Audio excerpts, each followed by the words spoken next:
Hello friends, welcome to smile talk paramedical channel. Friends, GM nursing board ವತಿಯಿಂದ 2ನೇ ಸುತ್ತಿನ ಒಂದು ದಿನಾಂಕವನ್ನು ನಿಗದಿ ಮಾಡಲಾಗಿದೆ.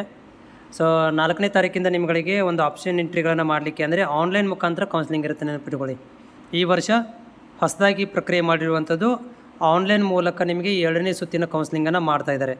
ಮತ್ತು ನೀವೇನು ಮಾಡಬೇಕು, ಯಾರಿಗೆಲ್ಲ ಸೀಟ್ ಸಿಕ್ಕಿಲ್ಲ, ಯಾರಿಗೆ ಸೀಟ್ ಸಿಕ್ಕಿತ್ತು ಅಡ್ಮಿಷನ್ ಆಗಿಲ್ಲ ಅಂಥ ಅಭ್ಯರ್ಥಿಗಳು ಮತ್ತೆ ನೀವೇನು ಮಾಡಬೇಕು ಅಂದರೆ ಲಾಗಿನ್ ಮಾಡಿ 2ನೇ ತಾರೀಕಿನಿಂದ 6ನೇ ತಾರೀಕು ತನಕ ನೀವು ಮತ್ತೆ ನೀವೇನು ಮಾಡ್ಬೋದು, ಆಯ್ಕೆಗಳನ್ನು ಅಂದರೆ ಕಾಲೇಜ್ಗಳು ಏನು ಫಸ್ಟ್ ರೌಂಡಲ್ಲಿ ಸೇರಿಸಿದ್ರಿ ಅದೇ ರೀತಿಯಾಗಿ ಸೆಕೆಂಡ್ ರೌಂಡಲ್ಲಿ ನೀವು ಆಯ್ಕೆಗಳನ್ನು ಸೇರಿಸಬೇಕಾಗತ್ತೆ. ಓಕೆ, ಸೊ ಇಲ್ಲಿ ಯಾವ ರೀತಿಯಾಗಿ ಅಂತಂದರೆ, ಈಗ ನಿಮ್ಗೆ ಯಾರಿಗೆಲ್ಲ ಸೀಟ್ ಸಿಕ್ಕಿಲ್ಲ ಅಂತ ಅಭ್ಯರ್ಥಿಗಳಿಗೆ ನೀವು ಲಾಗಿನ್ ಎಲ್ಲಿ ಮಾಡಬೇಕು ಅಂತಂದರೆ, ಲಾಗಿನ್ಗೆ ಸಪ್ರೇಟಾಗಿ ಲಿಂಕನ್ನು ಕೊಡ್ತಾರೆ. ಆದರೂ ಕೂಡ ನಾನು ಇಲ್ಲಿ ಡೆಮೋ ಥರ ತೋರಿಸ್ತಾ ಇದ್ದೀನಿ. ಏನೋ ಒಂದು ಇಲ್ಲಿ ನೀವು ಫಸ್ಟ್ ರೌಂಡಲ್ಲಿ ಆಪ್ಷನ್ ಎಂಟ್ರಿ ಪ್ರಕ್ರಿಯೆ ಅಂತ ಲಿಂಕ್ ಇತ್ತು, ಆನ್ಲೈನ್ ಕೌನ್ಸಿಲಿಂಗ್ ಲಾಗಿನ್ ಪೇಜ್ ಅಂತ, ಅಲ್ಲಿ ಕ್ಲಿಕ್ ಮಾಡಬೇಕು. ಕ್ಲಿಕ್ ಮಾಡಿದ ತಕ್ಷಣ ನಿಮ್ಗೆ ಏನಾಗುತ್ತೆ ಅಂದರೆ ಈ ರೀತಿಯಾದಂಥ ಒಂದು ಪೇಜ್ ಓಪನ್ ಆಗುತ್ತೆ. ಇಲ್ಲಿ ನಿಮ್ಮದು ಅಪ್ಲಿಕೇಶನ್ ನಂಬರ್ ಮತ್ತು ಡೇಟ್ ಆಫ್ ಬರ್ತನ್ನು ಹಾಕಬೇಕು. ಹಾಕಿದ ತಕ್ಷಣ ಇಲ್ಲಿ ಲಿಂಕ್ ಓಪನ್ ಆಗುತ್ತೆ. ಬಟ್ ಇಲ್ಲಿ ಹಳೆ ರಿಸಲ್ಟ್ ತೋರಿಸುತ್ತೆ ನಿಮಗೆ.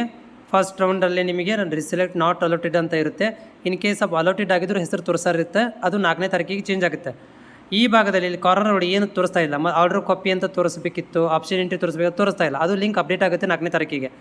ಆ ಲಿಂಕ್ ಅಪ್ಡೇಟ್ ಆದಾಗ ಅಲ್ಲಿ ಕ್ಲಿಕ್ ಮಾಡಿ ಮತ್ತೆ ಸೇಮ್ ಆ್ಯಸ್ ಇಟ್ ಈಸ್ ನಿಮ್ಮ OTP ನಂಬರನ್ನು ಹಾಕಿ ಓಪನ್ ಮಾಡಿದಾಗ ಅಲ್ಲಿ ಕಾಲೇಜ್ಗಳು ತೋರಿಸ್ತವೆ. ಅಲ್ಲಿ ಸೀಟ್ ಇದನ್ನು ನಿಮಗೆ 1 2 3 ಆ್ಯಡ್ ಮಾಡೋಕ್ಕೆ ಲಿಂಕ್ ಬರುತ್ತೆ. ಇವೆಲ್ಲಗಳನ್ನು ಕೂಡ 4ನೇ ತಾರೀಕಿಗೆ ಅಪ್ಡೇಟ್ ಆಗುತ್ತೆ. ನಾನು ಕೂಡ ನಿಮಗೆ ಅದು ಓಪನ್ ಆದಾಗ ನಿಮಗೆ ಮಾಹಿತಿಯನ್ನು ತೋರಿಸ್ತೇನೆ.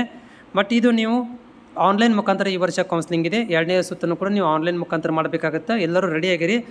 ಆನ್ಲೈನಲ್ಲಿ ನೀವು ಕಾಲೇಜ್ಗಳನ್ನು ಸೇರಿಸಬೇಕಾಗತ್ತೆ. ಆಫ್ಲೈನ್ ಇರೋದಿಲ್ಲ, ಬೆಂಗಳೂರು ಹೋಗೋದಿರೋದಿಲ್ಲ, ಏನಿರೋದಿಲ್ಲ. ಏನು ಫಸ್ಟ್ ರೌಂಡಲ್ಲಿ ಆಗಿತ್ತಲ್ಲ, ಸೀಟ್ ಸಿಗದೆ ಆಪ್ಷನ್ ಎಂಟ್ರಿ ಮಾಡಿ ಬಿಡ್ತೀರಿ ನೀವು. ಮಾಡಿಬಿಟ್ಟ ಮೇಲೆ ಅದು ಕಾಲೇಜ್ ಅಲಾಟ್ಮೆಂಟ್ ಆಗದೇ ಇರೋದು ಎರಡೂ ತೋರಿಸುತ್ತೆ ನಿಮಗೆ. ಅದನ್ನು ನೀವು ಆನ್ಲೈನ್ ಮುಖಾಂತರ